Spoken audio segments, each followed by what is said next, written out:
Cette vidéo s'intéresse à l'architecture porteuse de messages, valorisant le patrimoine et qui s'intègre humblement au paysage. Pour détailler ce thème, nous avons choisi le musée de Medinat Zahra à Cordoue, en Espagne, lauréat du prix Aga Khan d'architecture en 2010. Medinat Zahra, de l'arabe ville brillante ou en plein essor, est le vestige d'une vaste ville palatiale créée par le calife des Omeyyades de Cordoue, Abderrahman III al-Nasir, au Xe siècle. À 8 km à l'ouest de la Cordoue califale, ces vestiges s'étendent à flanc de colline. Le palais du calife, au niveau le plus élevé, surplombe les jardins et les champs. Les quartiers résidentiels non encore excavés se tenaient de chaque côté. C'est avec la construction de Medinat Zahra que l'art hispano-mauresque, caractéristique d'Andalousie, prend un essor décisif. En effet, elle est une pionnière de l'architecture et de l'art islamique occidental de son époque, dont l'influence artistique transcende plusieurs siècles. La somptueuse cité palatine est ainsi largement considérée aujourd'hui comme l'un des sites archéologiques principaux du début de l'islam et comme le plus étendu d'Europe occidentale. Dotée d'une architecture raffinée et subtile, signée Nieto Sobejano, un passionnant musée moderne est installé en 2008, en contrebas du site, comprenant une partie souterraine qui permet de maintenir les vues sur le paysage depuis les ruines. Espace d'interprétation du site à travers une programmation audiovisuelle et lieu d'exposition pour présenter les découvertes, le musée fait en même temps office de centre de formation et de recherche et abrite le quartier général de l'équipe archéologique. Le complexe se fond parfaitement dans le cadre du site et de la campagne environnante. Nieto et Sobejano imaginèrent un ensemble successif d'espaces rectangulaires composés de bâtiments et de murs, de cours et de rangées d'arbres, incluant oliviers et orangers, en harmonie parfaite avec le paysage et l'architecture arabe.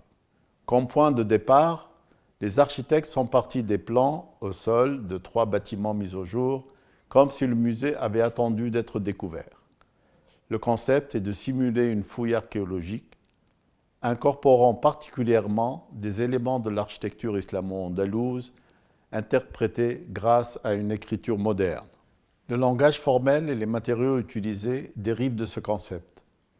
Le visiteur est guidé à travers une suite d'espaces couverts et de vides. Les principales fonctions publiques sont organisées en cloîtres autour d'un large patio, une forme que l'on trouve sur le site archéologique et dans la vieille ville de Cordoue. L'édifice central, musée, restauration, auditorium, entrepôt, bureaux et services variés, compte 3 étages dont 2 souterrains. 2 autres cours sont consacrés au centre de recherche et à l'espace d'exposition extérieur. Même si les architectes ont créé une distinction entre les zones publiques et privées, les visiteurs peuvent circuler dans tout le bâtiment et jusqu'à dans les zones réservées. Des vues ont été aménagées à travers des fenêtres intérieures et extérieures dans le but de révéler au public la nature du travail dans le complexe et le lien solide entre archéologie, conservation et muséographie. La surface construite totale du musée est de 9 125 m² sur un site de 53 897 m². Surgissant du sol, auquel il reste en même temps incorporé, l'ensemble s'apparente plus à un paysage qu'à un bâtiment. La liste des matériaux utilisés pour la construction est restreinte. Béton coulé pour les murs, acier corten pour les toitures, bois de pin et pierres calcaires traditionnelles de la région montagneuse de Cordoue.